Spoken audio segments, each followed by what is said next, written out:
Mr. Chair and members of the Commission, we are now live.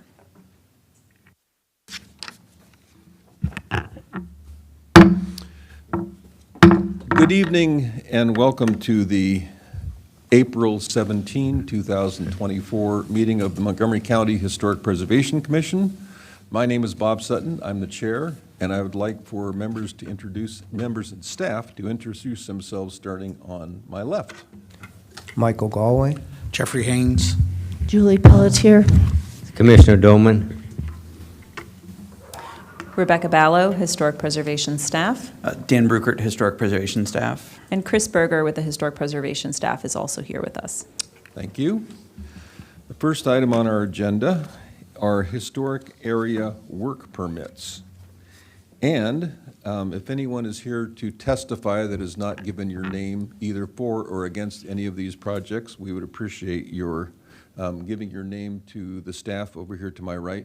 But first of all, have these, the projects we're looking at tonight, been duly advertised? Yes, Chair Sutton, they were advertised in the April 3rd edition of the Washington Times. Well, now I got to find my agenda. Can I borrow yours for a minute? Thank you. The first items are number 1A at 313 Market Avenue, Brookville, 1B at 6951 Carroll Avenue, Tacoma Park, 1C, which is state approved, at, do we need to do that one? I believe we do not. Is that correct? You do not. That has been Okay. approved by the staff. Okay, thank you. Staff approved, I'm sorry. 1D at 7050 Carroll Avenue, Tacoma Park. 1E at 9400 Rockville Pike, Bethesda. 1F at 7835 Hampton Lane, Bethesda. And 1G at 6710 Westmoreland Avenue, Tacoma Park. 1H at 17 West Irving Street, Chevy Chase. And that's that. Mr. Chair, hearing no objections, I move that we approve the following historic area work permits in accordance with staff reports based upon the record before us in consideration of the recommendations of the local advisory panels and including the conditions recommended by staff. Hop number 1063326 at 313 Market Street, Brookville. Hop number 1063867 at 6951 Carroll Avenue, Tacoma Park. Hop number 1063982 at 7050 Carroll Avenue, Tacoma Park. Hop number 1063979 at 9400 Rockville Pike, Bethesda. Hop number 1061294 at 7835 Hamden Lane, Bethesda. Hop number 1064236 at 6710 Westmoreland Avenue, Tacoma Park.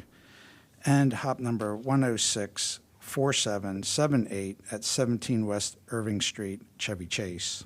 Is there a second? This is Commissioner Pelletier. I'll second. All in favor signify by saying aye. Aye. Opposed? Abstain? Thank you. These have all been approved, and we appreciate the work you've done to get these in enough good shape that we can approve them all. So thank you.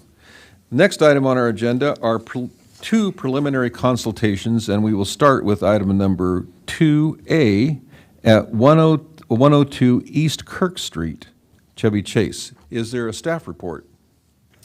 Yes, there is, Mr. Chair. This is the staff report for item 2A, preliminary consultation at 102 East Kirk Street in Chevy Chase.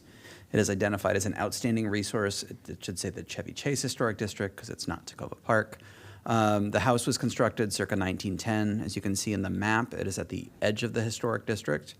This is to be reviewed under the Chevy Chase Village Historic District Design Guidelines, Chapter 24A, and the Secretary of the Interior's Standards for Rehabilitation.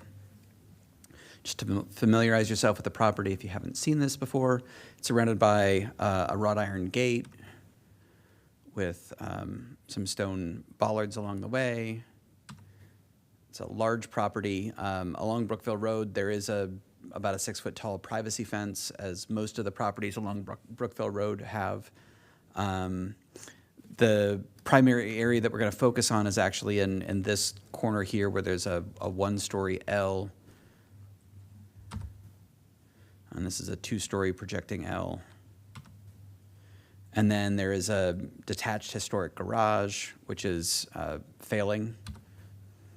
So the applicant proposes to demolish the one-story L and the rear deck and construct a two-story addition with a deck in the approximate location of the current L. Also demolish the existing garage and construct a new garage slightly to the south of the current one, and construct a swimming pool and associated patio and replace several windows. And the map that you see in front of you is from the 1927 Sanborn Fire Insurance map. And note the historic garage location and the two-story projecting L here and the one-story further to the west. So you see existing and proposed site plans. The garage is shifted slightly further to the south and with the driveway extended. And then the one-story L is to be removed, and then a larger addition will fill in the space with a new deck and then the swimming pool and the patio to the south. Again, this is the one-story L to be demolished, and then the two-story construction is intended to sort of mirror the existing two-story L. It will match materials. The ridge height will be lower than the historic construction, but the window configuration will be retained. And you see there's a large patio on the west side of the proposed addition. And this is the rear elevation, again with the one-story portion to be demolished, along with the deck, and then the new two-story portion to be constructed. And the applicant provided these perspective drawings in the submitted materials. Again, you've got existing on the left and proposed on the right. And then the floor plans, you see the existing first floor in the upper left and the proposed, and then the second story. Again, there is no second story on the existing L, and that would be constructed as part of the proposal. So staff finds that the existing one-story L likely does not date to the original period of construction of the house, which is 1910, but is shown in the 1927 Sanborn. Staff does not find that this construction adds to the property's architectural significance, and its demolition would not have a negative impact on the historic resource or the surrounding district. Staff additionally finds the existing rear deck is not historic, and its demolition should be approved as a matter of course. And staff finds that the historic house was constructed on a large scale, and that the large size and scale of the proposed addition will not overwhelm the historic construction, which is something we see fairly often in Chevy Chase. Staff does have reservations regarding the expression of the southwest corner of the historic house, and that the addition's placement will require removing or eliminating 3 historic windows. Staff finds the proposed materials are consistent with the historic house and are appropriate for the additions and new construction in the Chevy Chase Village Historic District. And staff finds additional architectural embellishments may be appropriate to better tie the proposed construction to the historic. And staff finds the proposed side porch is out of character with the house and recommends that it either be revised or eliminated from the scope of work to be more compatible. In a late 2023 site visit, staff identified that the garage had severe structural failure and that due to its concrete block construction, it had deteriorated beyond repair. Staff finds that the size and of the proposed replacement garage is generally consistent with the existing garage and appropriate for the site. So staff finds that the swimming pool, which is reviewed under lenient scrutiny, will only have a minimal impact on the character of the site and surrounding district. Staff does not find the patio overwhelms the character of the site, nor will it impact the district's open park-like setting. 1 tree would need to be removed based on the submission to accommodate the pool and patio. And based on the narrative, staff finds that the proposed window replacements would be appropriate provided the necessary documentation is included in the HOP application. So the reason we're here and what staff would like the HPC to weigh in on are several items. First is it appropriate for the proposed addition to cover the identified historic windows? Does the HPC concur with staff's finding that more architectural decoration and detail is necessary to effectively tie the proposed addition to the historic architecture? Does the HPC concur with staff's finding that the design of the proposed composite side porch needs to be revised to be more compatible with the existing side porch or eliminated? What documentation is additional? What additional documentation is necessary to justify eliminating the existing garage? And is the revised garage location appropriate for the character of the site and surrounding district? And recognizing the concrete block, the textured concrete block, what materials are appropriate for a new garage? Again, detached garages in the Chevy Chase Village District are to be reviewed under lenient scrutiny. And does the HPC concur with staff's finding regarding the pool and patio location, the appropriateness of the tree removal, and does the HPC have any recommended materials for the pool and patio? And finally, what documentation does the HPC think is necessary to justify the removal of the sunroom windows and the other windows on the two-story L? And then does the HPC find the fenestration alteration on the two-story L to be appropriate? And I will answer any questions that you have and can refer to any other drawings during questions. Are there any questions for staff? Commissioner Galway. Yes, Commissioner Galway. Just a couple things. Could you point to the side porch that you referenced in the new design? Sure. So it's actually called a deck here. So it's along the western elevation, and and that's shown here with the railing. The existing side porch, which is historic, doesn't have a railing, which wouldn't comply with code these days. And then I can show you in the perspective drawings here and here. Perfect. Thank you. You're welcome. Second question, I may have missed it, but talk a little bit about if you've got the information on the trees that were proposed to be removed. So from the details we have, there is a cedar tree that's not shown right up against the house. To be honest, when I conducted my site visit, whatever that was 6 months ago, I was surprised that it wasn't causing damage to the foundation currently. Mm-hmm. So that's a tree that would need to get removed. Also along the rear property line, approximately where the hand icon is, there is another tree that would need to get removed to accommodate the pool and the patio. If you can look at the photos, the lot itself is fairly wooded. So this is the cedar tree that would need to get removed. There is another tree adjacent to the porch that I think would need, and this is the cedar tree, adjacent to the existing side porch that also would need to get removed, but that's just because it's encroaching on the porch. So the other, I don't know if we have a photograph of the other tree. I don't think we do. But it's like a 6 or 8 inch DBH tree along the rear property line. Okay. But as you can see from the other photos, staff doesn't find that those trees would have a detrimental impact on the character of the site or the district. I believe this is the other tree that's encroaching on the porch. Mm-hmm. So, staff would certainly support that to preserve the historic materials for the house. Okay. And last question. You talked about the garage itself deteriorating, and is it because of differential settlement, or is... It's settled. I mean, you can see in this corner, there's a crack there that runs through the textured block. From the inside of the garage, you can see daylight through those cracks. Okay. So it's and it's on 3 of the elevations that there are structural cracks. So I think it's settled to such a degree, and you can see the slope in the photograph, mm-hmm. That it's just settled to such a degree that the materials failed and it needs to get demolished. Okay, thank you. Commissioner Pelletier.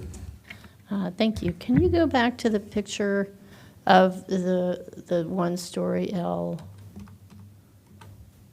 So is that stone at the base, does it match the house, or is it close? I mean, that thing doesn't really look original, like you were saying, but yet it has that. So it is identical, but, and the applicants can speak to this, and after the staff report, they sent me some photographs. The foundation in the basement along this wall the foundation continues under there, which is some of the suggestion that that this one-story L was constructed later, because the foundation is continuous underneath. Oh, it just keeps going? It keeps going, yeah. Oh, is there a basement under that L? I don't know if it's a basement or a crawl crawl space, but you space. can, the architect and Okay, applicants okay. can weigh in on that. Okay, thank you. Commissioner Doman? It's Commissioner Doman. I don't know if you can answer this, but on this new proposed deck, it shows a handrail on there, which is fine. But the existing porch, or I guess it's the covered concrete patio porch, doesn't have a handrail. Is it required under code that the existing porch also have to have a handrail on it? So I believe the drop is such that if it were constructed today, it would need one, but as an existing condition, they're not required to put one up, provided they don't make modifications to it. Okay, but even though you have a porch right next to it, exactly the same elevation, it does require. Well, so the new construction certainly, I mean, the architect may weigh in on that, but as a new element, certainly because of the change in elevation, the new deck would require a railing. Whether or not DPS would want the applicant to extend that and have a railing for the two-story porch remains to be seen. But as it's a feature that they're not intending to modify, they shouldn't have to do that. Okay, thank you. First of all, Commissioner Pelletier, thank you. As far as the deck goes, would your opinion of the deck change if it had a stone base? Or do you feel it's just kind of out of place? Or is it the materiality, or is it the placement? I'm just sort of trying to figure out your. Some of it's the size and placement. I mean, it's a side elevation, but it's a corner lot. Right. I mean, there's a privacy fence there, but that's supposed to be evaluated in the absence of that fence. And I think some of it too, and I've had a discussion with the project architect, talks about how highly decorative and embellished that west elevation is of the historic construction, and whether or not more embellishment is warranted to better tie the two together. Frequently, a solution to satisfy the standards is to have sort of a stripped-down version of the historic construction. Right. And the question presented to you this evening is sort of, has that gone too far, or is it an appropriate way of satisfying those requirements? Well, I understand that, sorry to interrupt Yeah. you, but I think in your report, you were saying that deck is just sort of, I mean, from my perspective, it creates sort of an unbalanced elevation. okay. And okay. and I think that, Regardless of materiality, like. yeah, we you haven't just- even really gotten into the materiality Got of the it. deck Okay. itself, but Okay. it's more about the design, or staff's perspective of the design of that Okay, feature. I get it, thank you. Any other questions for staff? If not, I would invite the owner and owner's representative to come forward.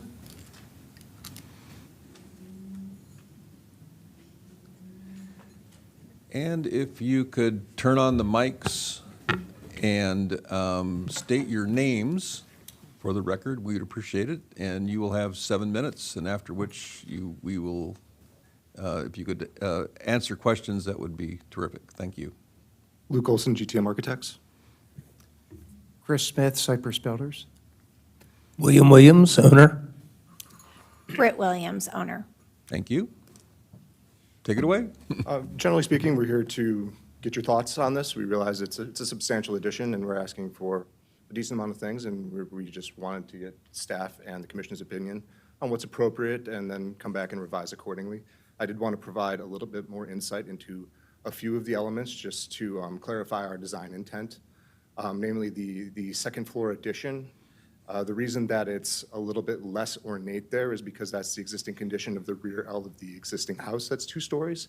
And we would plan to match the trim work there, which is still rather ornate. I mean, it's a built-in gutter still, and it's a built up with several moldings. And matching that, I feel like, is appropriate, given that that's the existing condition. And we're doing another rear elevation that needs to feel like it's subordinate to that primary mass of the house, and not overwhelming, and doesn't have a false sense of historicity.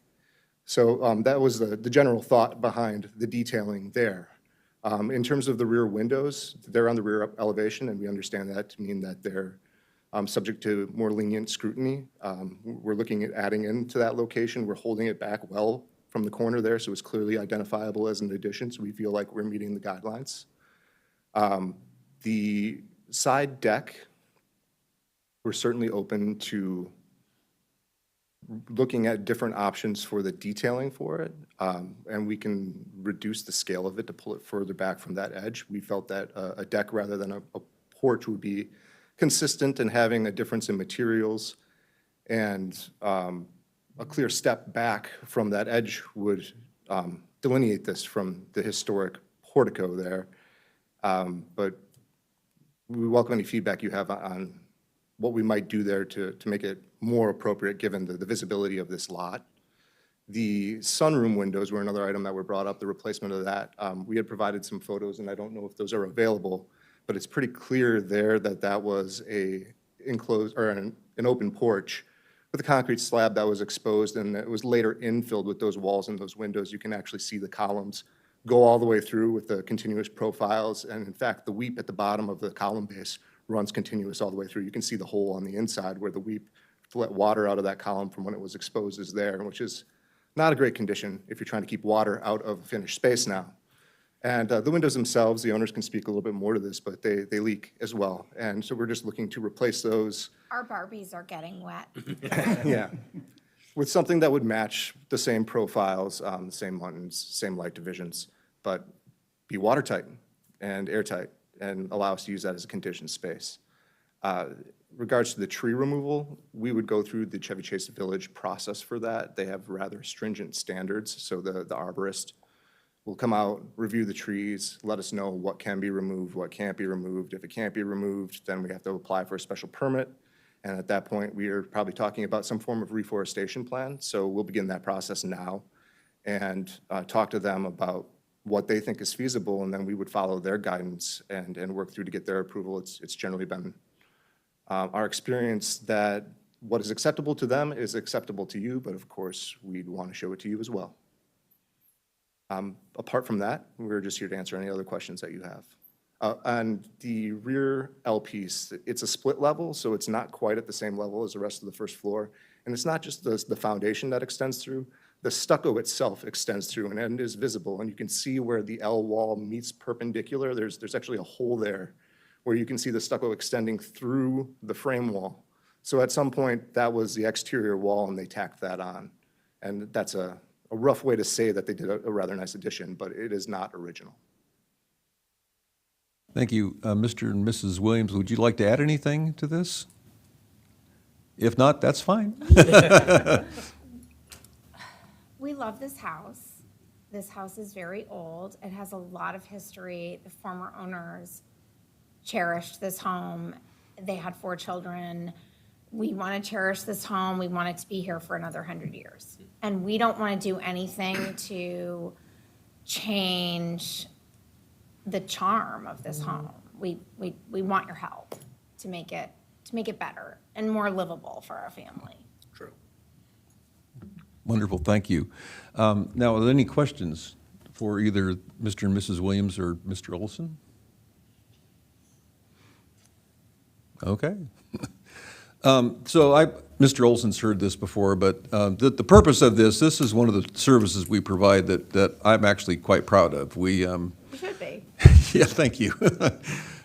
We give our opinions into what we think is very appropriate for the next step for getting a historic area work permit. We will give you suggestions. You're not required to take them, but I think in most cases, they're very useful. So we will start with the internal discussion of this, and then we will give you what we think our opinions are for the next step when it comes, of course, as a historic area work permit. And with that, would anyone like to kick off the discussion? Commissioner Doman. Actually, I may have some comments or questions. I guess I don't know how to phrase it, but Actually, if you have a question, that's fine. Go ahead and ask a question. We're all Well- friends. okay. Well, on the new porch that's being added, you had mentioned possibly you're bringing it back a little bit so it wasn't so prominent and moving in. I think that's a good idea. Have you considered duplicating the railing that's on the second floor? You've got the existing porch, which has got the concrete slab on it, and then there's a deck above that, and it has a handrail that goes around it, right? And I think it's wood, or I can't. Yes, it's wood. Sure. I think if you could duplicate that design on your new porch, I think that would kind of get some continuity. Yeah, I think that would be of bringing that lovely. design from up above down and wrap that around the new porch. I think the new porch serves its purpose. You've got, it's like two doors that walk out to it, and you got the new fireplace coming in there. I think that's understandable why you're doing that, and I think that doesn't distract from the beauty of the house. I have not been by the house, but it looks fantastic. I mean, I really love the columns in front of the house. I think that looks really, really nice. My other question would be on the garage. I like the design of the existing garage, which has a gable facing the road. If we can bring up the picture of the, yeah, well, It's the same on the other side. okay, it's the same on the other side, yeah. Oh, here it is over in this picture. I think that adds a lot of nice detail to your garage. It has, I think you're going to a 4-car garage, if I view that correctly? No, it'd still be a 2-car garage. 2-car garage, okay. But having a gable facing the road, I think, looks nice, and it's got the little curved arches. I realize it's deteriorated and needs to be replaced, but the design that is proposed is, I think, is it a hip roof that you have proposed for it? Yes, and just to give a little bit of clarity to that portion, Chevy Chase Village has very strict requirements for height on accessory structures. That current garage does not meet that, so we would have to have some sort of special exemption to rebuild something of that style, and that's why we've gone to a hip roof, essentially. We could do a shallower gable if you would prefer that, but it's going to have to meet that height requirement. I just thought that the existing garage has some architectural features to it. It looks very attractive. I like the windows above the doors. I thought it looked great. If you could keep that, that would be my suggestion, but you have other concerns, I understand. Thank you. Thank you. Anyone else? Sure, Commissioner Pelletier. Thank you. Well, can you put up your copious list of things that we're looking at here? I think, that's okay. Yeah, there's a lot of questions there. I think, I have never seen this house before, and I drove by and I was just blown away. Like, it's an amazing house, and I think. Thank you. I think the addition that you're planning on putting on it is going to make it even better. It's kind of a strange view when you come up from Kirk to Brookville. The house looks really skinny on the side, and it's this grandiose, like, amazing house. So I really like the idea of the addition. I do think you could spruce up the details a little bit. I understand what you're saying about keeping the language from the previous, the previous L. But this is now facing Brookville, and it's much more prominent than it was before. And I think it warrants. It doesn't have to be a twin of the other gable, but I think it warrants a bit more development, architectural development, than it currently has. And I would agree with Commissioner Dolman about the railing that if you went with a wood railing that was more in keeping with the rest of the language of the house, I would also like to see a stone base on that deck, on that. There's something about the materiality that just doesn't do the rest of the house justice there. I was wondering if you could take all the stone that you're tearing down on that one story and use it to extend the deck around and give it some gravitas, because right now it just the way that it's reading on the elevation, it looks a little tacked on. I don't have an issue with the windows. I agree with the decoration, the detail. I agree with Commissioner Dolman about the street side elevation of the existing garage with the arches over the doors. I think that's really cute. I wish you could do something a little jazzier than what you've got. Even though I know it sits far back, it's not the end of the world if it doesn't get more designed. And let's see, our pool and patio, I have no thoughts on the pool and the patio. Appropriateness of tree removal. As my old boss used to say, I never met a tree I didn't want to cut down. And I hope that's not in the record. I guess it'll be in the record. It is. And I think some of the windows I think could use some development, which I'm sure you're thinking about that. Like the big windows on the side that are kind of facing the deck, I think are kind of inappropriate I feel like they need some divisions in the lights. But I mean, in general, I think the idea of the addition and the general design is really appropriate for the house, and it's just going to get better and better. So, thank you. Can I ask for a clarification on that last comment, please? The tree comment? No, the windows. The windows that are facing out the patio, are they doors? Are they The French doors? Yeah. So you want divided lights on the doors? Yeah, they just look very modern and new. The whole addition of the patio and stuff screams addition in your.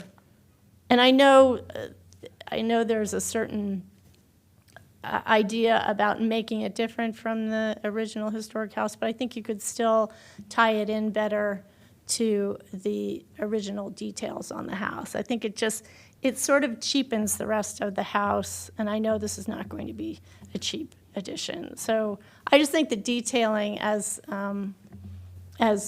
Dan said, I think there could be some beefing up of the details on this, because it is a corner lot, it is facing Brookville Road, and I think it has a lot more presence than it had before when it was sitting back. So, thank you.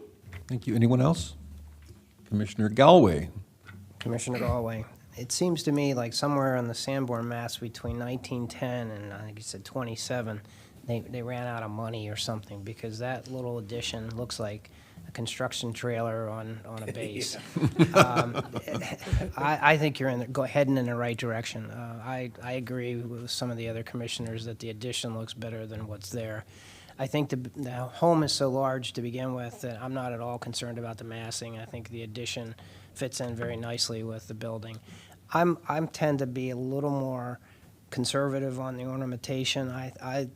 What I would be concerned about is it gets so close that you can't distinguish between what was original and what was new. So I guess I have more of a take that, be careful not to overdo it and try to get to a point where it matches so well that now it's not clear that this is an addition. And I think a lot of the materials can help, and we'll see that in the future. The windows I'm not bothered by. I think in general, like I say, I think you're on the right direction, heading in the right direction. Thanks. Commissioner Haynes. Thank you. I generally agree with the previous commissioner's comments. I think the overall strategy of the addition location, swimming pool, garage are all located in the right spot. I'm okay with the level of detailing. I agree with that I would tend to be more compatible to the rear L than the main house, as then it allows us to distinguish the two periods. I was wondering, the thing that sort of stands out for me is the new deck connection to the historic porch. I was wondering if we could raise the grade so that we wouldn't need a railing by code, and thereby eliminate that new railing. You might have to have a retaining wall to build up the grade, but that would clean up the transition of the new deck to the historic porch and kind of clean up the architectural detailing. I like the idea of extending, even if it's just stone piers, but using stone for the piers, and appears to be some sort of wood plank between them. I'm okay with that. I do agree with the door comment. Maybe you need to look at some muttons or something in there.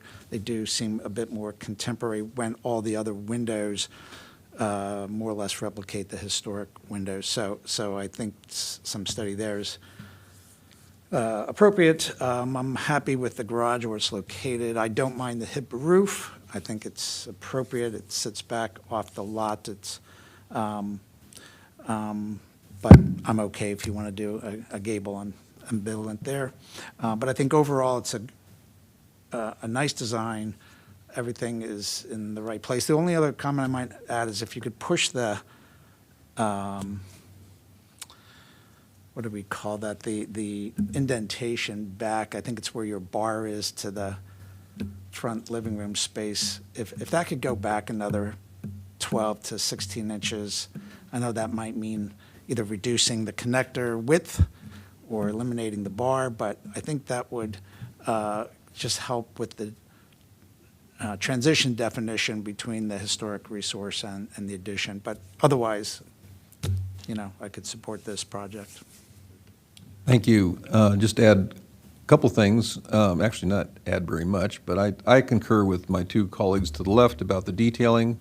I really would like to see it simplified as you're proposing, and I very strongly want additions to look like additions, be able to distinguish between the original and the additions.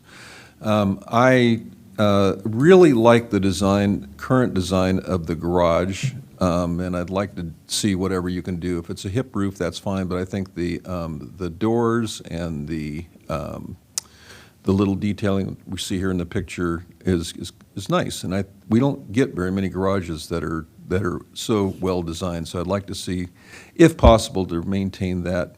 One time I've seen the house. One time I got lost in Chevy Chase, was driving around, and I went by your house, and I said, "Wow, I hope we at some time have a chance to look at this," because it really, really is beautiful, and I just really commend you on what you're doing here. And I think you have a pretty good sense of what we're looking for.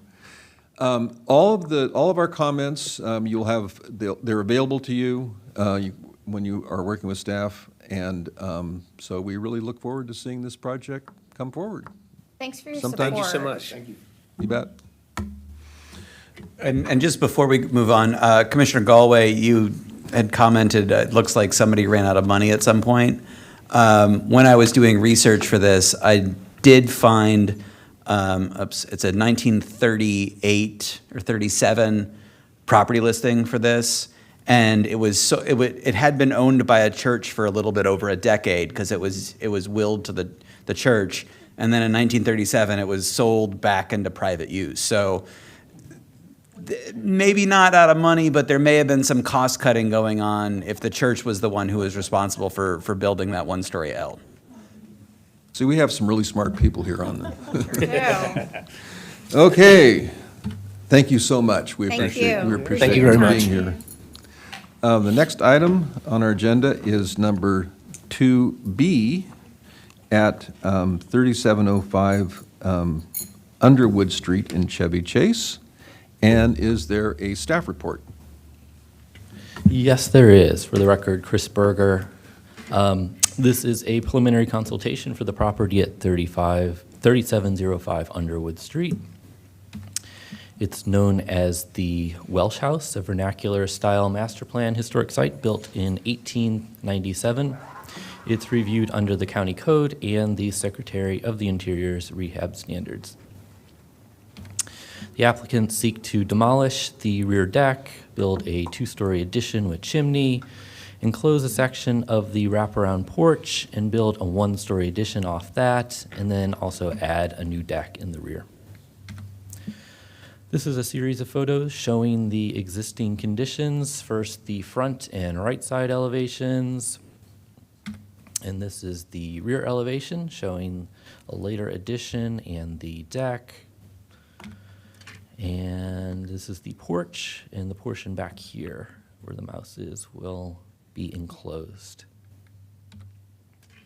Here's a site plan showing the existing conditions on the left and proposed construction on the right. The additions are in yellow here, and the section of porch to be enclosed is in red. The two-story addition will measure 15.5 by 20 feet. The one-story addition will consist of two parts. The end portion of the existing wraparound porch that measures 6 by 9 by 8 by 9 feet will be infilled, and the new portion measuring 8 by 10 feet will be constructed, and the new deck will measure 10.1 by 9 feet. Here's the proposed first floor plan on the left and the proposed floor plan on the right. The new construction is in yellow over here. Note the new stairs that will be constructed here to reach the porch. And here's the proposed second floor plan, again showing the new construction in yellow here on the right.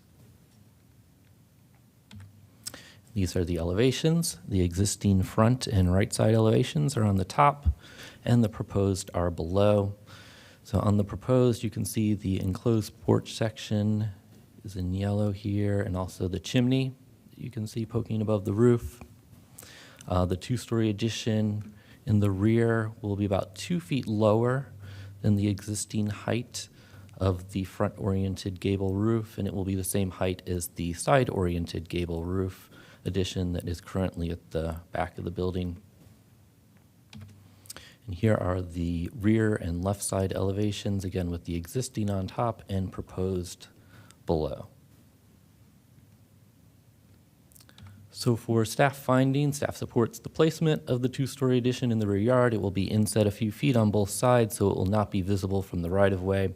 The deck will also be located in the rear yard and not visible from the public view. The one-story addition will be visible from the right-of-way, but staff is supportive of its location because the addition will maintain the same roof pitch as the wraparound porch in order to better integrate it into the building.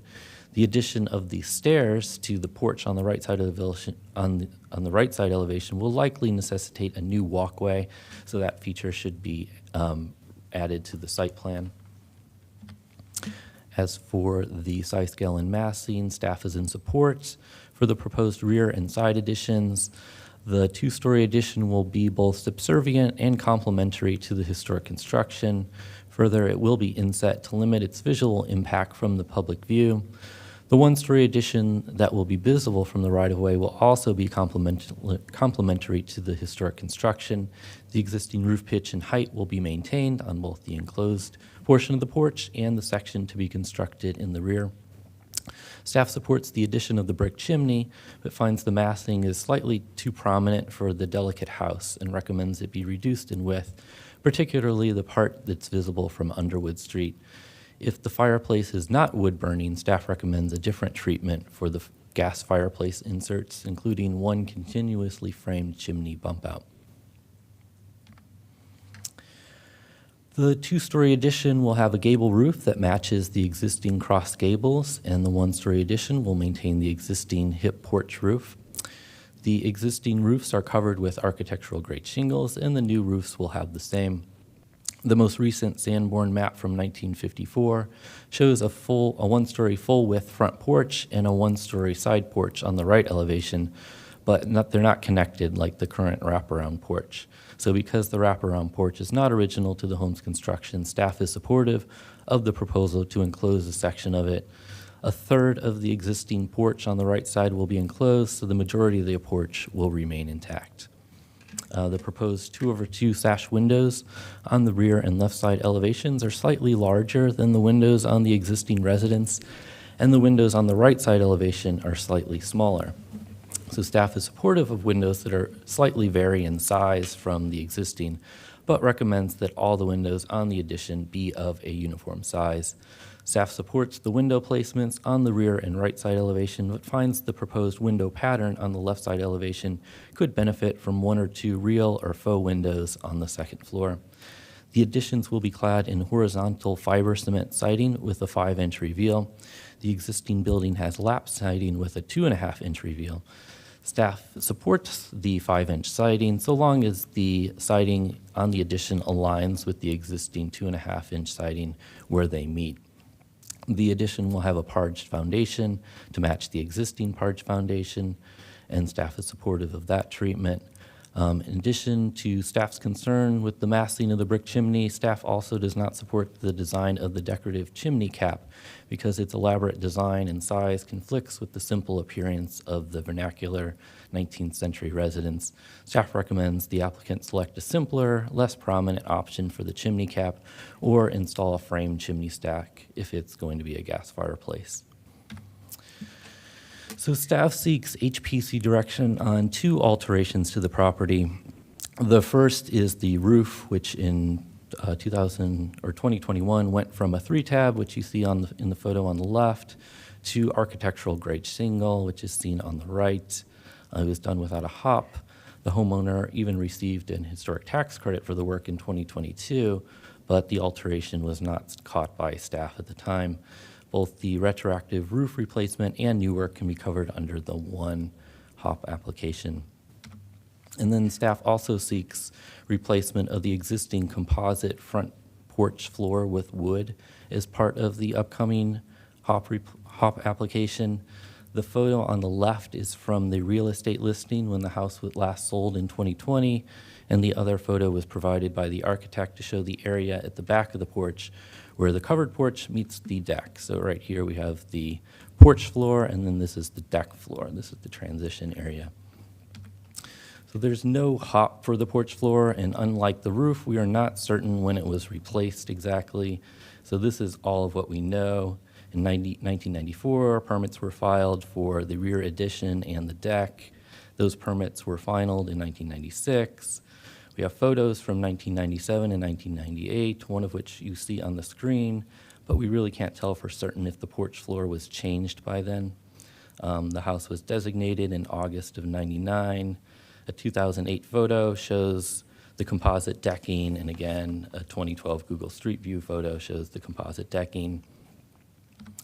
We'd like to provide the applicants with direction tonight on what to do with the porch floor. Staff believes there are 3 potential options. The HPC can require the porch floor be returned to wood now as part of this future HOP application to mitigate adverse effects or to ensure compatibility of the project. You can also allow the composite floor to remain for now, but provide direction that it will need to go back to wood whenever it needs to be replaced, or you could allow them to replace with the composite material, either in kind or a new composite. So this is the list of items staff proposes to be included in the HOP application. Spec sheets for everything with the stipulation for the windows that they be aluminum clad and grills either simulated or true divided.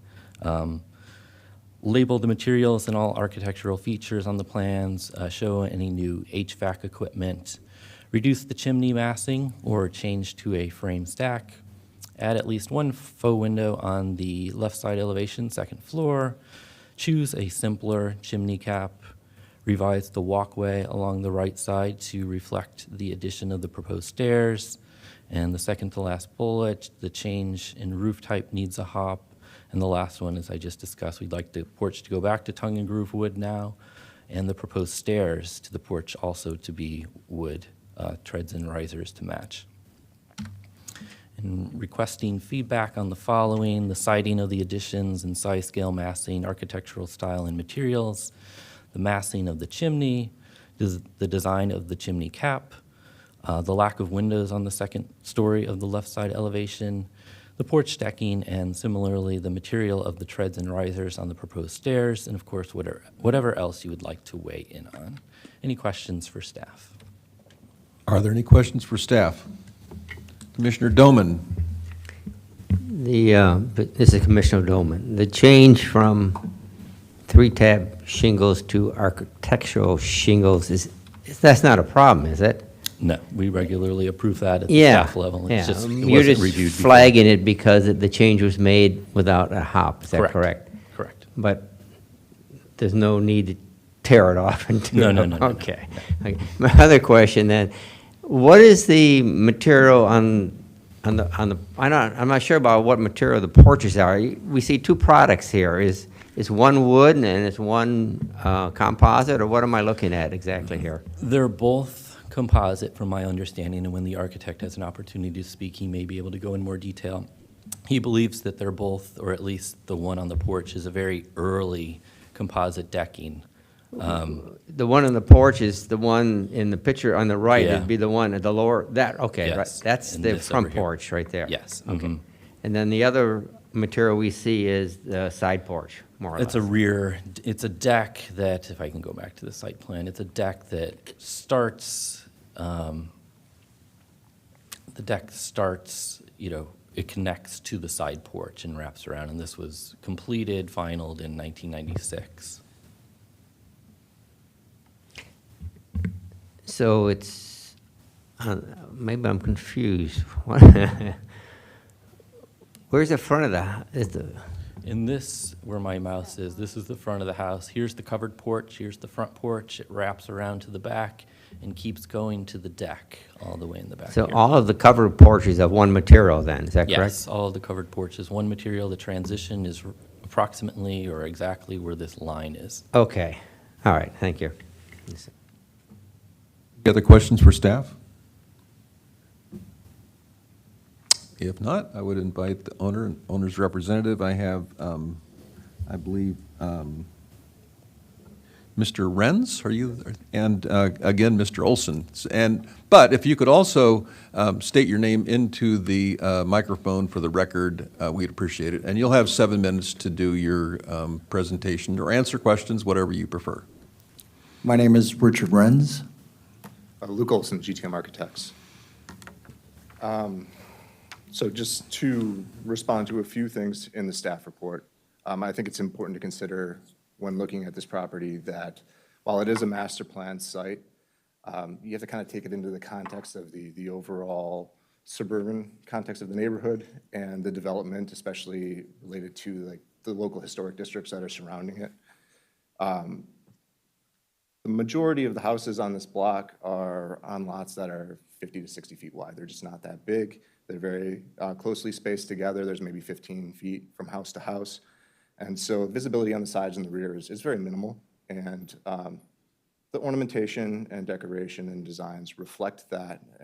Kind of taking advantage of the front looks nice and the rear is a little less decorative or a little less symmetrical or aligned. And to that end, that's what we've taken into account when we've laid out the windows specifically. The left side is set back pretty significantly from the existing left side 2-story projection there, so it's really not visible from the street, and so we didn't think it was an issue to not have windows on the second floor in that location. I think we could make them work. It just makes the spaces a little less usable and functional for the owners, the Renzes. And so we'd welcome your feedback on that. On the right side, we went with smaller windows than on the rear because the rear needs to be egress, while on the right side, we need to keep the windowsill high enough that it's clear of that roof line. And we also want to provide enough space for a bed wall in that room and nightstands. It's a pretty typical layout for how people want to set up a room of that sort, especially when it's new. It's also a way to differentiate new from old. It's not visible again. And while this particular house does have relatively regular windows, there are some windows that are not the same, and that's pretty common for historic properties. Not all windows are the same on every level in these historic properties. So we think, given the visibility of this and the overall design concept, that it's appropriate. We're happy to reduce the chimney mass to the extent possible. It's going to be a wood-burning metal flue chimney so that it's a prefab unit that properly draws. We can do masonry, but we've had issues before. We know the prefab units are set up and they perform. And so we'll tighten it up as much as we can. but we have to maintain the clearances for those flues. Similarly, the cap, those high wind termination caps are not something that are particularly attractive, so we like to provide a decorative cap. If that one in particular does not work, I believe in the submission set I provided a bunch more options. There's one that's pretty simple that kind of looks like a square rectangular clay flue with a screen on it. I think that would be a suitable alternative. That would probably be the next one that I would submit, and I'd like your feedback on whether or not that would be appropriate. It's also worth mentioning, just generally speaking, we seem to get a lot of comments on these chimneys, and while historic chimneys are great, they look really nice, they're well proportioned, they're often too small, and they just don't function anymore. It's a pretty common complaint that they just don't draw. I don't know if it's because we're building houses tighter, and so you're getting a negative pressure to them, or it's just that people didn't care back then that you got a little bit more smoke, they wanted the heat. So it's just something to keep in mind when we're looking at new versus old chimneys. It's also a clear way to differentiate new from old. I think staff's done a good job of laying out the history that we have on file for the porch. It may have been replaced after it was designated. It may have been replaced before it was designated. We just don't know. And without knowing, it just does not feel right to force us to have to replace it, especially when it wasn't my client's decision to do that. It happened 16 years ago, something like that, maybe longer ago. And the deck has been there, it's in good condition, it's been established, and no one has brought it up until this point. And in fact, I think it meets most of the guidelines for the substitute materials you're reviewing later in this meeting, in that it's a tongue and groove decking, it has minimal texture, it's painted, and it runs perpendicular to the house. I believe it's movable, but I'm not sure on that. I'm just not a 100% expert on that deck. I'd have to look at it real closely. Beyond that, it is in good condition. Removing it and replacing it seems like a waste, and it seems like it's an undue burden or hardship in terms of cost for our clients. I would say that, and in fact, I was recommending that you might consider a condition that when it's reached the end of its life and it needs to be replaced, that we come back and do it with the appropriate material, whatever you deem that to be, rather than an in-kind replacement. I believe an in-kind replacement would be warranted, given the current guidelines. But we'd be happy to make this right by saying that when we need to, we'll come back and we'll replace it with the materials that you think are appropriate. And I think that's a reasonable condition and a reasonable thing to ask of us. Anything else, I'm just not sure it would hold up on appeal, and that's where we are with this. Anything else, we're just here to answer questions on, so welcome your feedback. To add anything, Mr. Renz? Just thank you, Commission, tonight for hearing this. I mean, my wife and I wish she could have been here, had to pick up my son for a school event, but you know, this is a beautiful house. We really loved it when we first saw it, and we really want to try to improve it. It's a very tight, small space, and we're just trying to expand it to make it more livable, both for our family as well as for future families down the road. So, but we really, you know, think this is a wonderful house, and we just really want to improve it going forward. Thank you. Are there any questions for Mr. Olson or Mr. Renz? Mr. Doman, Commissioner Doman. This is Commissioner Doman. Is the chimney a single flue or is it a double flue? Do you have a gas-fired furnace in the house by any chance? The proposed chimney is going to be a single flue chimney. Is there a gas furnace in the basement? Yeah, we have a gas boiler in the basement. So you have another chimney?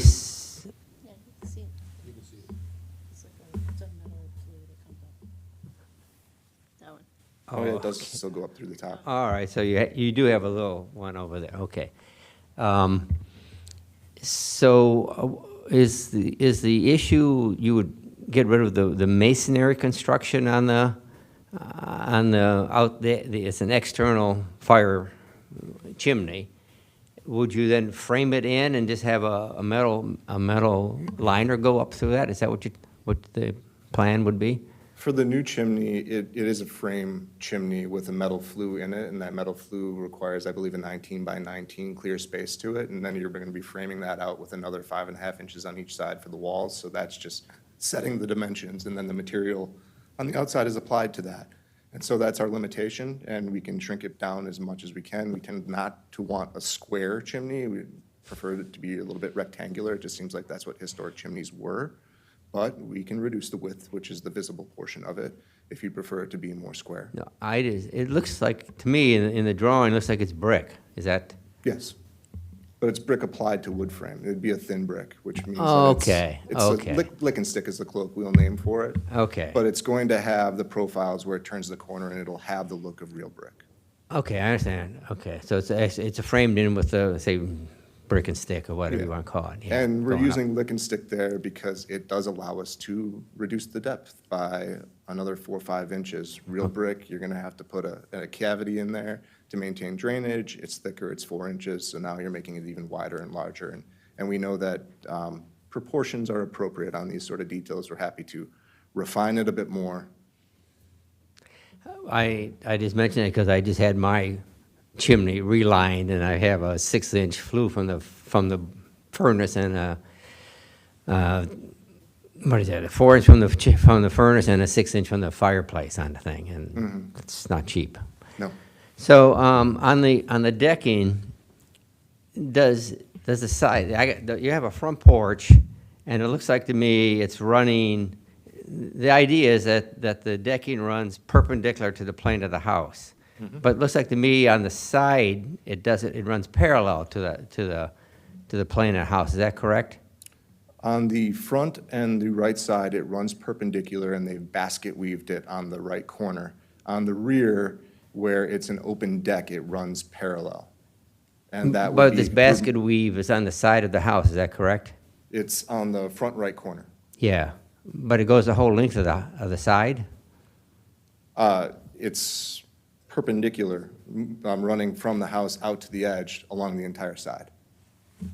Oh, okay. So it looks like in this diagram, it looks like to me you wove it together then on the 45. Is that how it runs? Yeah, whoever installed it did a really nice job there of basket weaving. I it. see. It's a great look. Okay. I mean, the deck itself looks fantastic. And I know there's some dates were given. You don't have any idea how long have you owned the house? So we bought it in 2021, I think it is, 2020. 2020. So obviously this is on the house when you bought it. It was, yeah. And as far, all the information I have is it's been there much longer. Do you know what product it is by any chance? It looks like an early Trex wire brushed decking. It has the profile on the bottom of it of like a flooring or another deck board. Yeah. And it is a tongue and groove product. And based on what I can see on the edge of it, it looks like it's been there pretty long And how would time. you say the condition of it is? I think it's in good condition. Good condition? Yeah, other than that one back corner, which we happen to be removing and enclosing with finished space. It's just where it's exposed to water, it's taken on a little mildew, for lack of a better term. But the rest of it looks really nice, and it's painted, so you guys touch it up from time to time. Okay, sure. Other questions? No? Okay, thank you so much. Thank you. We will give you discuss this and give you what we think, and I think you were here earlier. You don't have to follow what we say, but it's usually not a bad idea because we're the ones who are going to be voting on it. And then when this is finished, you will have everything that we're saying will be in the record, and you can meet with staff and go forward. So anyone like to kick off the discussion? Commissioner Haynes? Sure, thank you. I think overall, again, the massing strategy, placement of the addition, et cetera, is good. Addition being off the back of the house, it's not going to be visible from the public right of way. I'm in favor of the enclosed porch area and the one-story addition. I think that all works very well, ties into the wraparound porch. I do think the chimney cap and maybe the detailing at the top of the chimney could be simplified, and I understand the massing, it's a tall chimney, so it has to have certain proportions as shown in the rear elevation. So I think that is reasonable if you can simplify the chimney cap and the brick detailing at the top. I think maybe a little bit too much for this simple architecture. Interestingly enough, the existing right elevation of the historic house has no window. And so perhaps the left addition would not necessarily need a window. However, I would like to see one window, whether it's a faux window or if you can proportion the closets to squeeze a window in. I don't think it has to be the same size as the second floor windows. I would agree that it could be smaller. I think there are smaller windows on the historic resource, so I think that's okay. If you can make it the same size, great. If it can be smaller, I could support that. Regarding the front porch, existing decking, I'm okay with you keeping it, with the agreement that when its useful life is over and you go to replace it, that you come back for a hop at that time. I don't think it's necessary to replace it at this point. The shingles, I'm fine with the asphalt, the architectural shingle is fine. I don't think there's any issue there. But overall, I think it's a nice addition. I think it complements the house scale-wise massing. Quality of it is of the architectural detailing, I think, with some elaboration of the specs. I didn't really go through all the specs, I apologize, but I think is very consistent with the original resource, so I could support this project. Anyone else? Commissioner Pelletier. I agree about the chimney with what everybody else has said. I don't have a problem with the size of it, but I do think the top could be simplified. I would like to see like maybe some clerestory windows in the closets would be nicer if they had some light coming into them, but some kind of openings on that wall. I think you're going to see it. I drove by the house. I think it extends far enough back. I know it sits back a bit, but I think you're going to see that side. But also just in terms of the spaces, even though I'm not allowed to comment on the interior, it would be nice, a closet, like a whole big wall of closets with no light. I just think it might be nice. But You can comment on it. They don't necessarily have to do it. right, you absolutely don't have to do it. But I would still support it if there were no windows there. I just think it might add a little something to that side of the house. But in general, I think it's nice. I could support it the way that it is now, with the exception of the top of the chimney and the chimney cap. Anyone else? Commissioner Doman.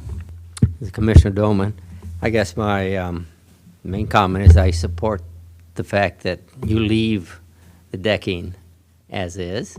And as was mentioned previously, if you do opt to change it sometime in the future, you come back for a hop and look at it at that time. There may be other products available. There may be other things that you can do, but I don't see any need to tear it out at this time. So that's my only comment.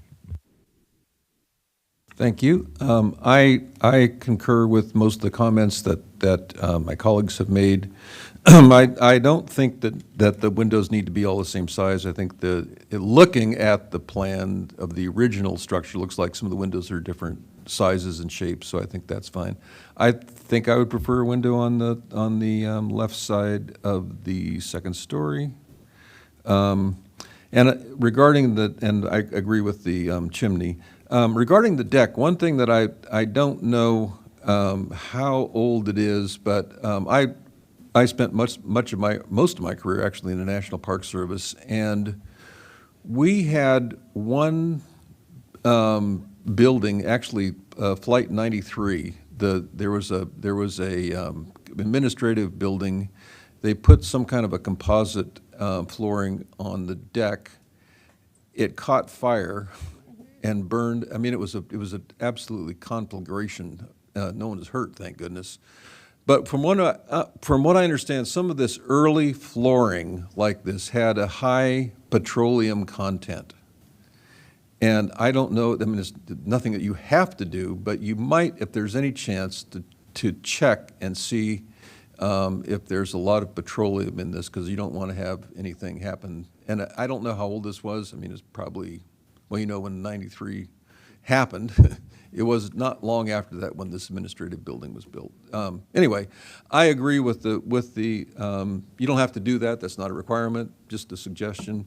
But I believe the flooring is fine as it is, and as my colleagues have suggested, one of the conditions that we probably would like to have on this project is that when that needs to be replaced, you should come in for a hop. And as my colleague, Commissioner Doman, said, we don't know what materials will be available then, but we will hopefully give you something that's appropriate at that time. But it looks like it's not going to happen for a while. It looks like it's still in pretty good shape. And with that, thank you so much. We look forward to seeing a hop very soon. We like projects like this where everything is, we're pretty happy with everything. So thank you so much, and good luck with the project. Thank you all. Thank you. Okay, next item on our agenda is item number 3, which is the adoption of a policy on appropriateness of substitute materials for porch and deck flooring.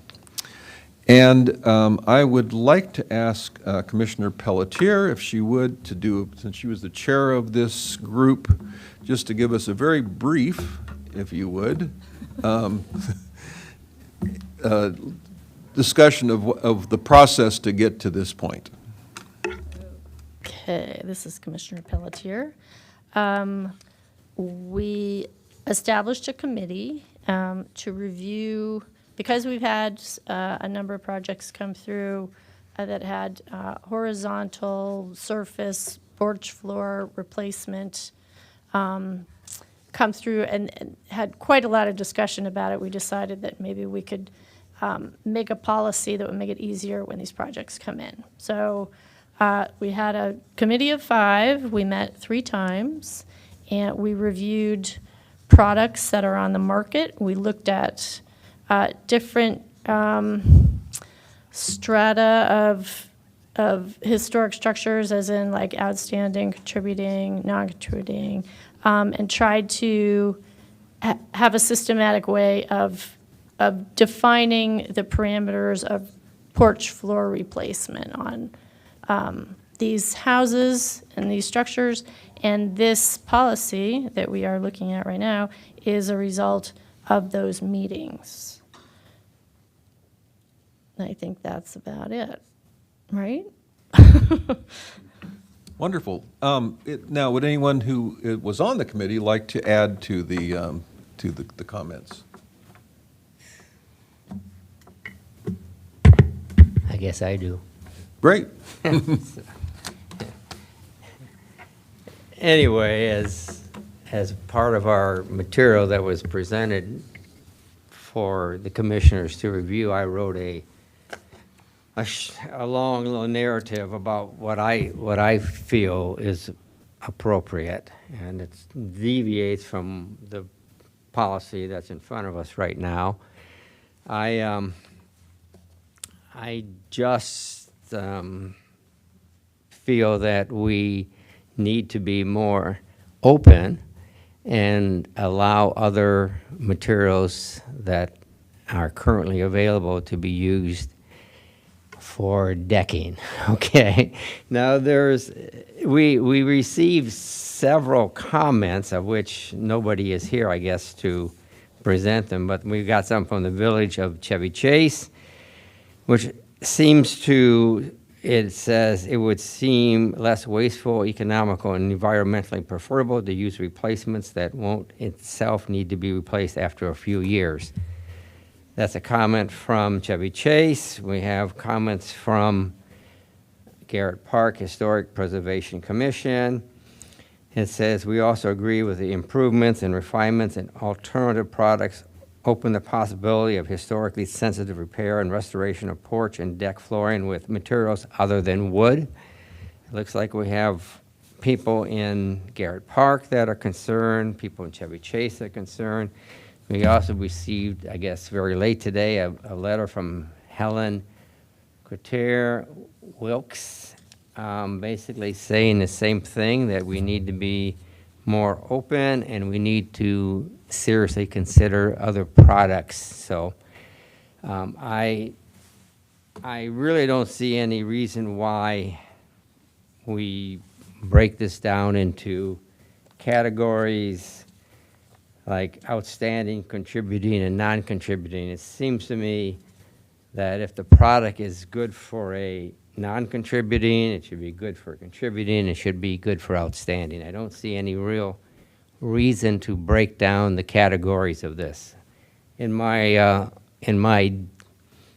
guess what I call it, my input to this project that I wrote down, the main thing is that it has the visual appearance of wood, and in which case, for most decking in Montgomery County, we're talking about tongue and groove materials.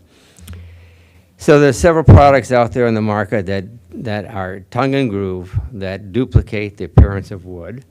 It has a smooth tactile finish similar to a plain board. It has the strength and flexibility of a board. If it can be painted, it looks like a painted deck. And to me, if it meets all of these criteria, other than the fact that it's not, quote, wood, I just don't see any reason why some of these products cannot be acceptable, like I would say for all categories, outstanding, contributing, and non-contributing. I also sat in on there was a webinar put on, I have to take a look at it. It was it's like 3 people that wrote the report on using synthetic or alternative materials in historic places. And all of that, none of the discussion ever came around to the fact that there are some times when it's acceptable to use wood and sometimes when it's not acceptable to use wood. Basically, it was always, if it's an historic resource, take a look at the criteria. It doesn't have to meet the material being wood. And we all know that you cannot get the existing wood that was used when they built the porches in the 1920s or 1930s, which was old growth lumber.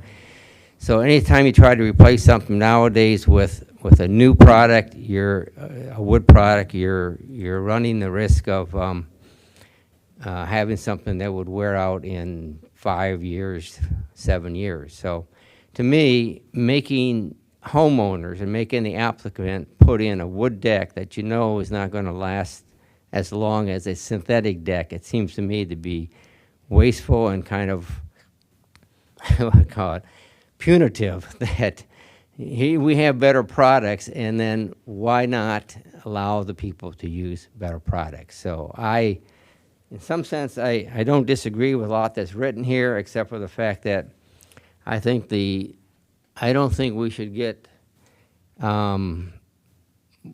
really differentiate between the categories of contributing, non-contributing, and outstanding. Because you could have one house that was considered outstanding and they can't put a synthetic deck on, but the house right next to them would be just a non-contributing house and they could put a synthetic deck on. It just seems to me you're making some people have to force to do something, and the person right next door won't have to do it. So, I strongly endorse the use of some of these new synthetic products. And I also ran across in researching all this it's pressure treated wood, but it's called yellow wood. And yellow wood is a brand name. Lord knows we can't say that, but it's a brand name. And it's what they call kiln dried after treatment. And if you get kiln dried after treatment, this is basically a southern pine, that product to me is also a good product. It's also a synthetic, it's a modified product, but it is wood. But even at that, if you use this yellow wood, it requires it to be pre-treated before it's installed. You have to paint all top, bottom, ends, and corners, all 6 sides. You then have to install it with galvanized or stainless steel nails, and then you have to come back and paint it in a short time. So yellow wood does not have to wait 6 months before you paint it because it's kiln dried after treatment.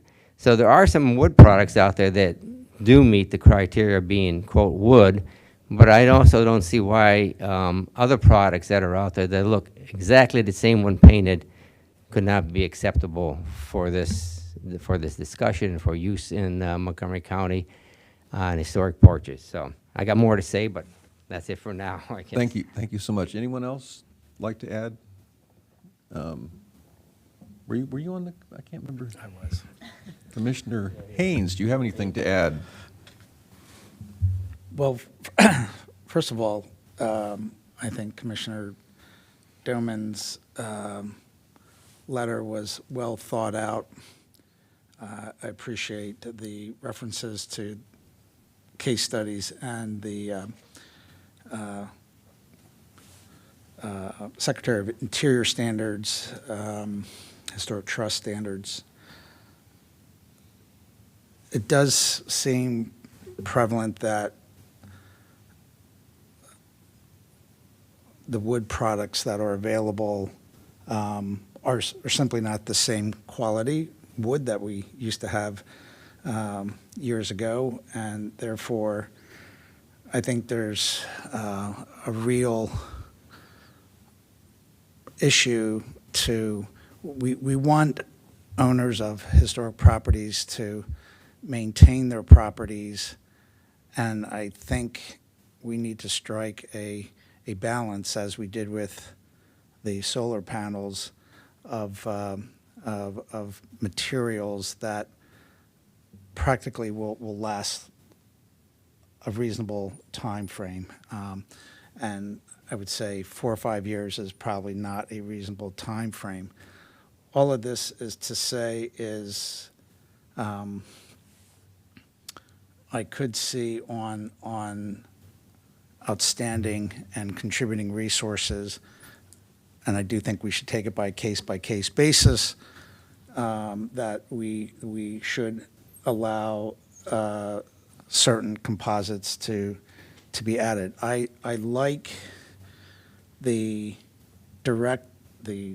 I don't know if I want to call it directive, but that we consider, as Commissioner Doman stated in his letter, that we look at historic sites first by considering the design of the deck, its profile, its installation, its orientation, then the color, then the texture, and if possible, material. I think that process, that 1, 2, 3, 4 considerations, is a very logical way to look at evaluating porch decking.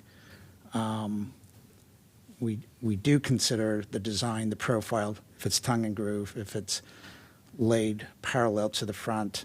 Those are real design considerations that reflect the historic construction, the color, the texture, and then, if possible, the material. Yes, ideally, if it was wood, we'd like wood, but I do feel that it would be responsible of the commission to consider the practical realities of wood. I mean, epay probably would not have been used historically in a deck, even though it is wood, and it really doesn't take paint. So one could argue that epay is not a suitable wood material for historic decks because most historic decks are painted. So I think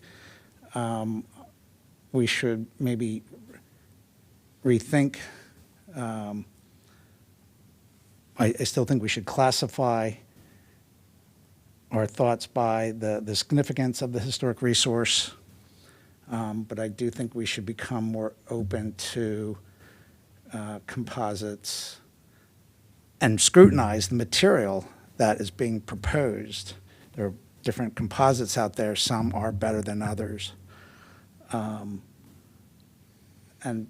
as a practicing architect in the residential arena, I come up against this all the time. And so it's not even on historic structures, but there's a certain practicality I think we need to consider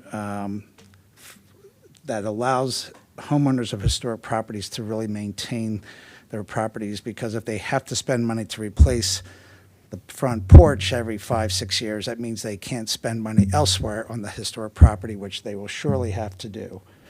And we'd rather see that money go towards windows or appropriate siding or appropriate handrails or whatever that is. So that's my overstated comment. I do think we as a commission might want to reconsider our draft, and I'm going to leave it at that.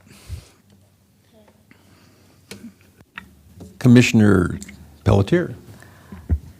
I think when we met and we talked about the different materials, I think the staff and the committee were all open to the fact that materials are constantly being invented and improved, and that this document was a first pass at trying to establish some standards. I think the most stringent sites are the master plan sites and the outstanding resources. And I think we established that there are some wood products, one of which Commissioner Dolman was talking about, on the market now that are durable products, and they are wood. And so I don't think it's as limiting as maybe we're thinking that it is. I do think as more and more products come on the market and more preserved or treated wood products come on the market, I don't know as that's going to be such a tall order for these more, well, I don't know what the word is, the more historic property, the more valuable or the more older, I don't know what the word is. But I think we realize that this document it's kind of a moment in time, and that we're going to have to revisit this in the future. But I think that the products are evolving, and I think we're part of that process in establishing some sort of standard that wood is required for these outstanding resources. I do think products will be developed that will meet that standard because there's a market for it. So it's kind of a chicken and egg thing, but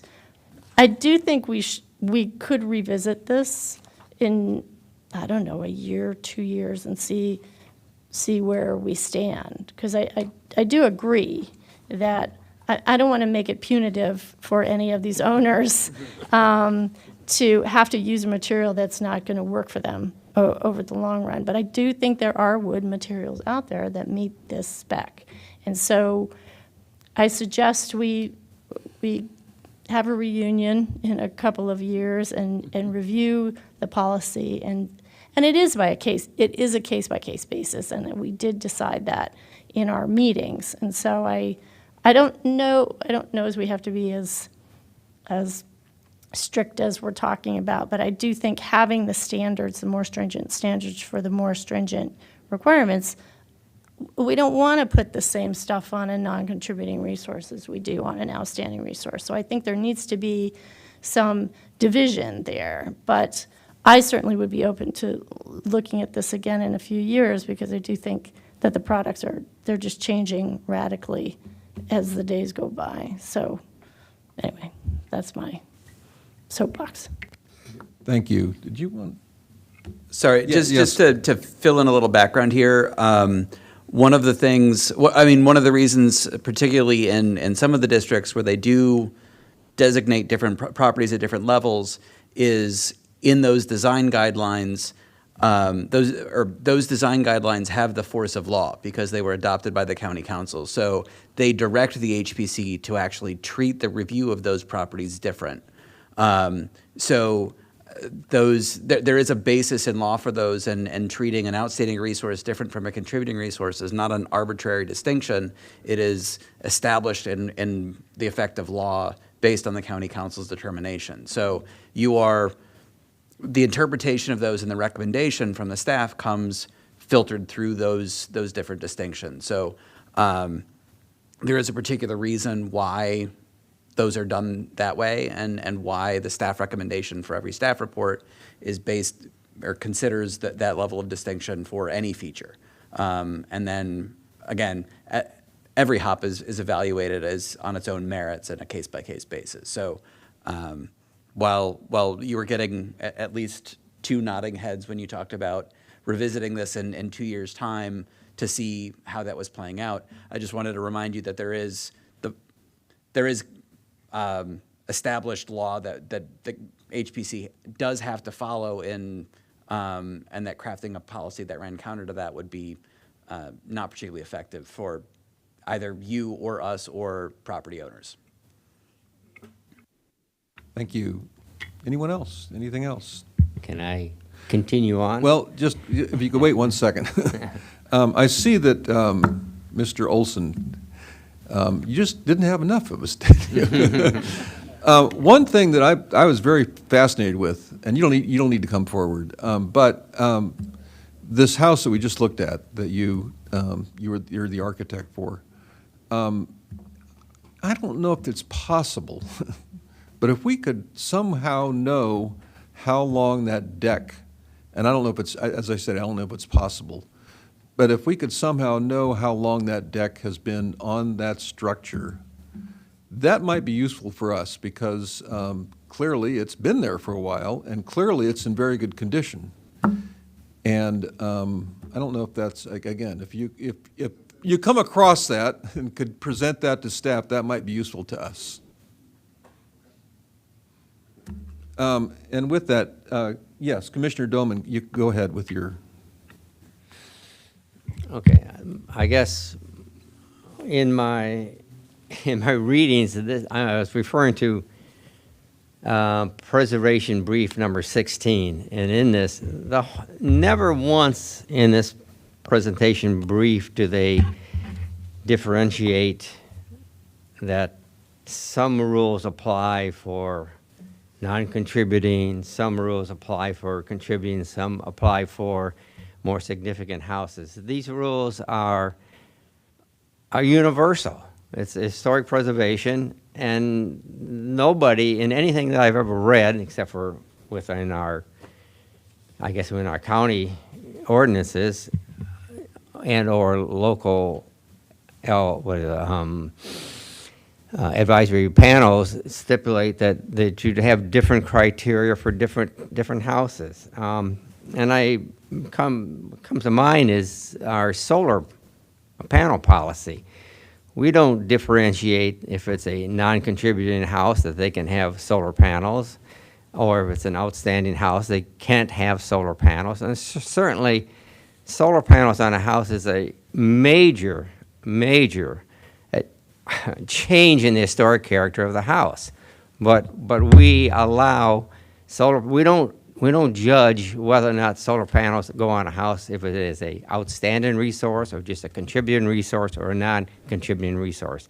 Our policy is solar panels are universal. We don't look at what type of house it's going on. So to me, trying to make a designation that some houses deserve only wood. Now I'm not saying that we can't have wood, because I did a fair amount of research on this product, yellow wood, and it's perfectly acceptable, to me.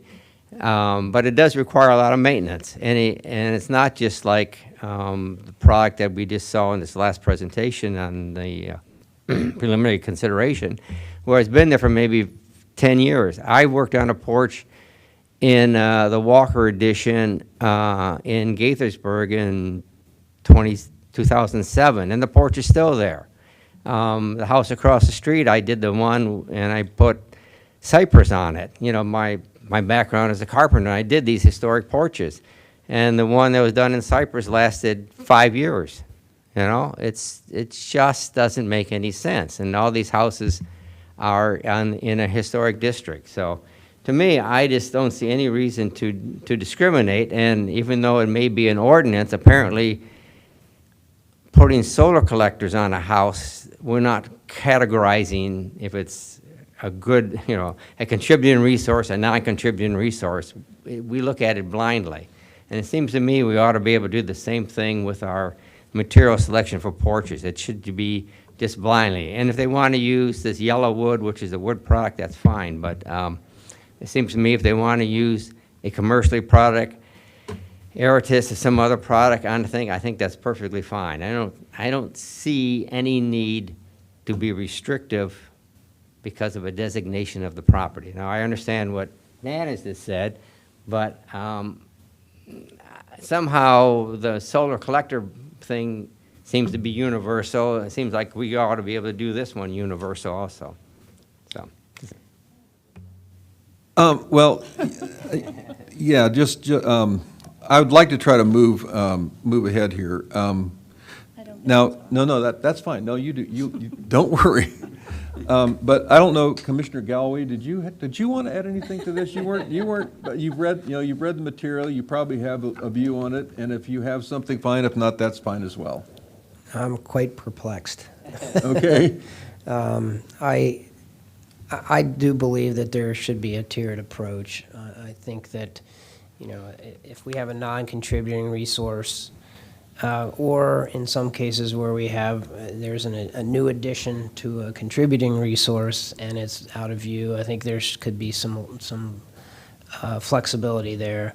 But I do support the idea of the, you know, more tiered approach. I have a hard time, you know, if you're, for instance, if you're trying to restore a car, you know, trying to put fiberglass where metal was, or, you know, using a different material, just, it bugs me, you know, and I think that's probably a lot of what this conversation is, you know, it's not the original product.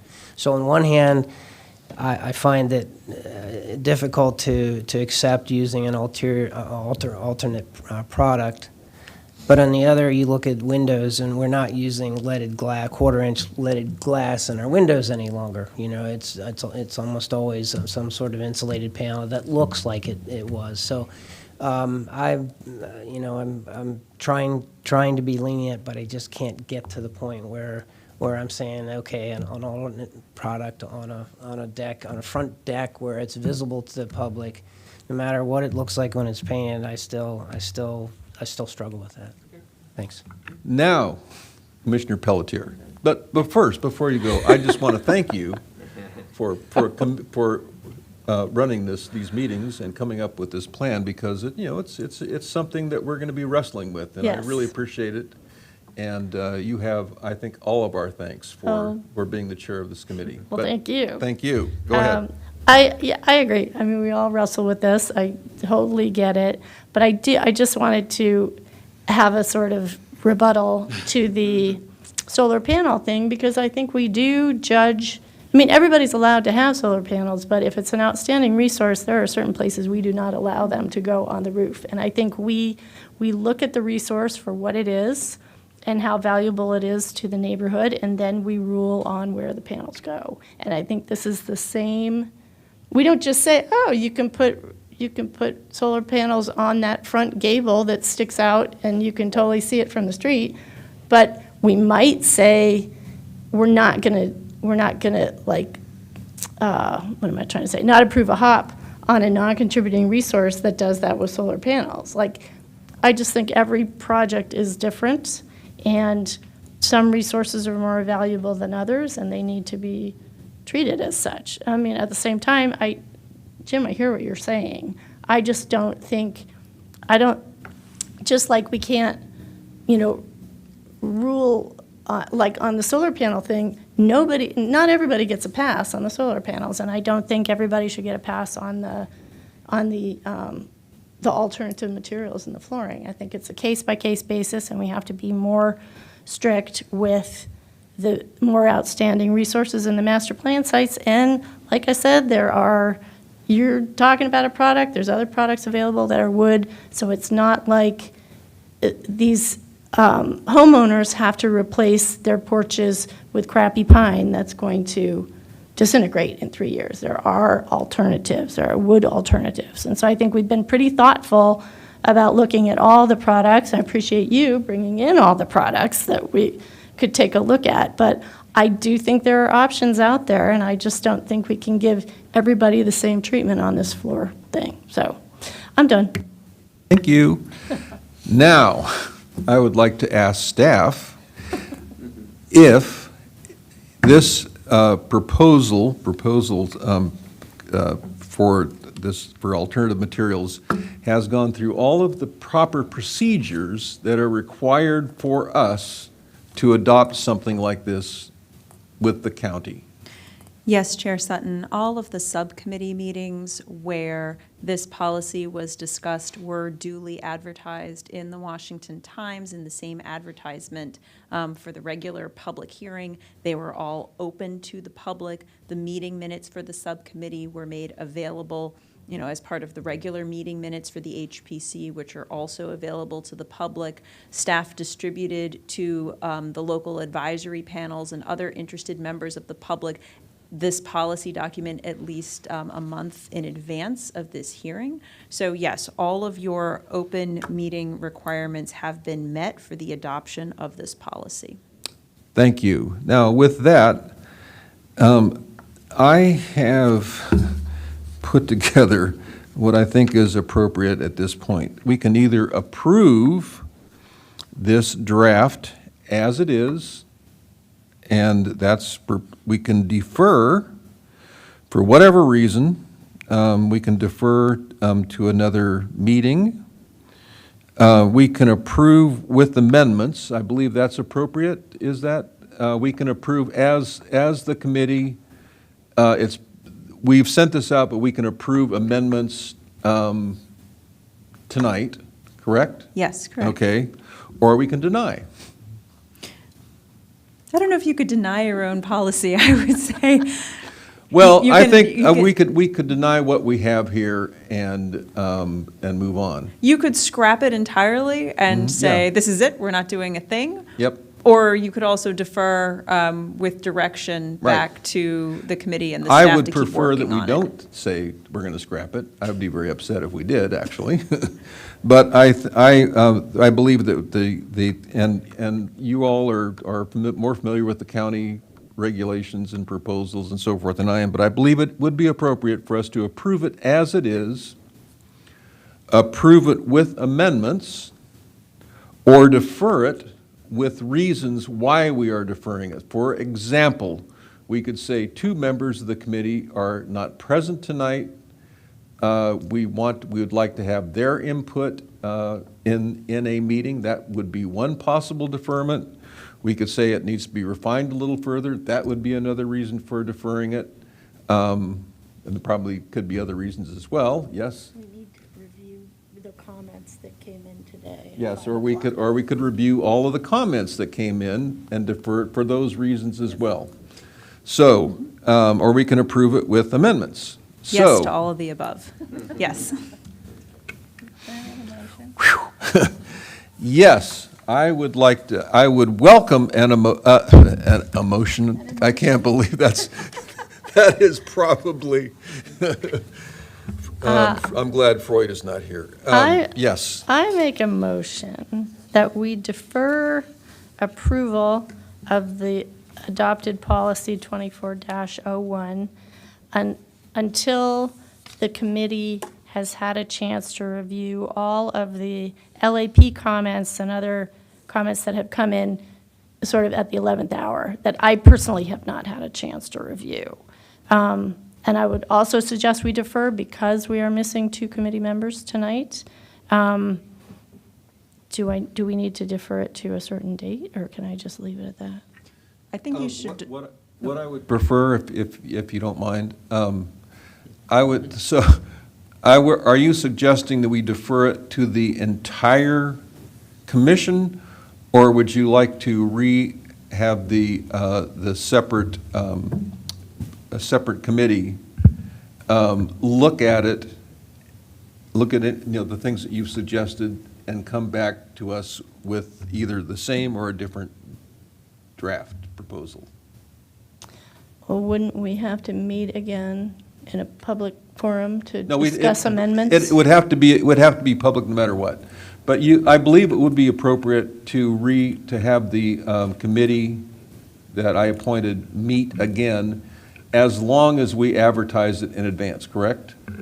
Yes, you can do that. You can have the committee meet at one meeting and then the commission take it up at the following meeting. Yes. Or you can have, if the reason is because the committee members need to review the public hearing information and, the results of the discussion tonight, you could also say the committee would meet at the next meeting date and have it on the agenda for the commission to take up at that meeting as well.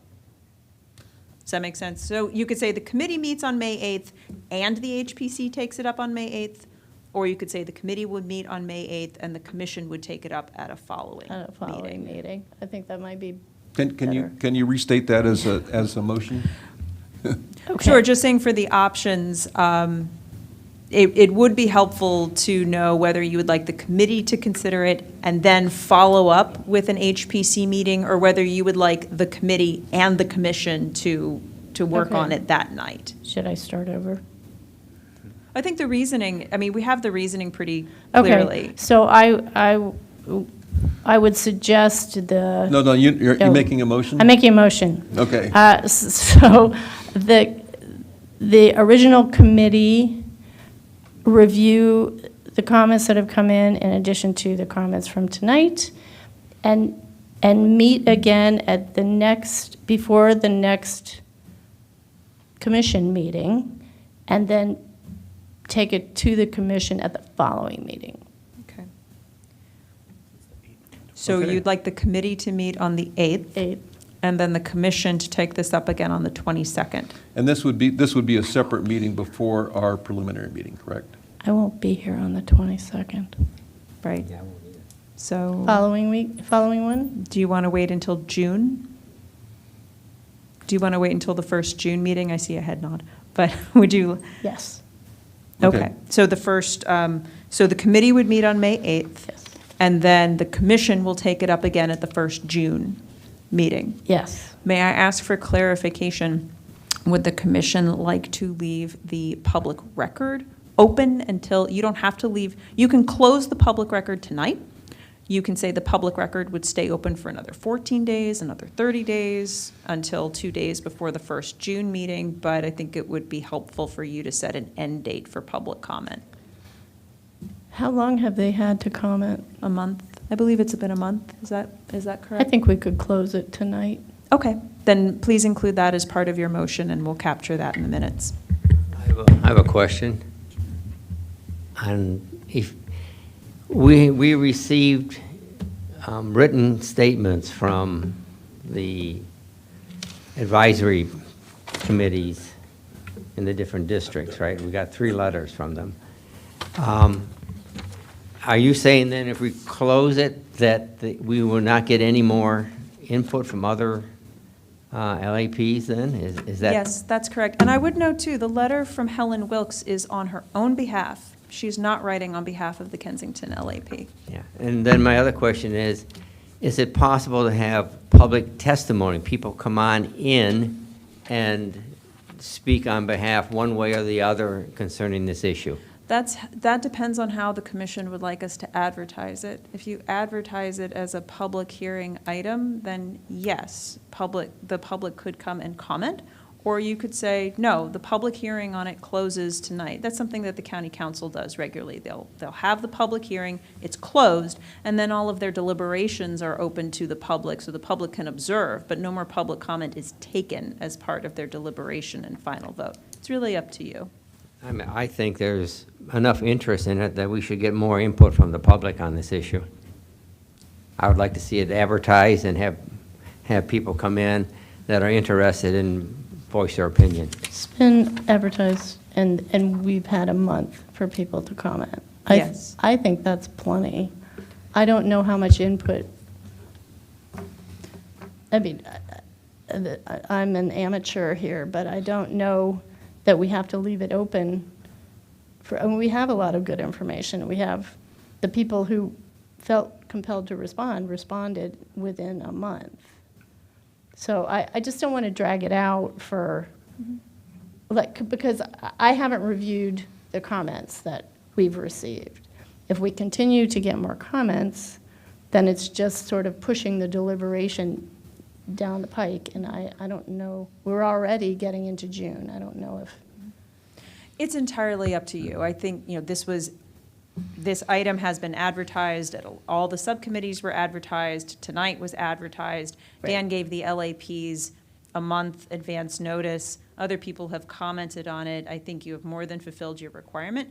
But to Commissioner Doman's point, I think this is just something, I'm not trying to complicate it, I'm just asking for clarification for us as staff, if people, what you would like to do with it. I think my motion has dissolved somewhere in there. Wait, Dan, the comment was made that you did notify the LAPs then? Is that correct? Yes, they've had 4 weeks Okay. to respond. I did not know that you actually reached out to them and. Yes, and did- I solicited testimony from all of them. Good, okay. Affirmatively solicited testimony. Okay, I was not aware of that. Well, would you like for me to make a motion? By all means, yes. Thank you. Okay. I make a motion that we defer this proposal, which is the, policy number, I can't read this. 24-01. For the adopted policy for the appropriateness of substitute materials for porch and deck flooring to the committee that I established on a meeting to take place on May 8th, 2024, for the purpose of taking into consideration the comments that have come before us, for which we advertised and asked for comments, and because 2 of the members were not present.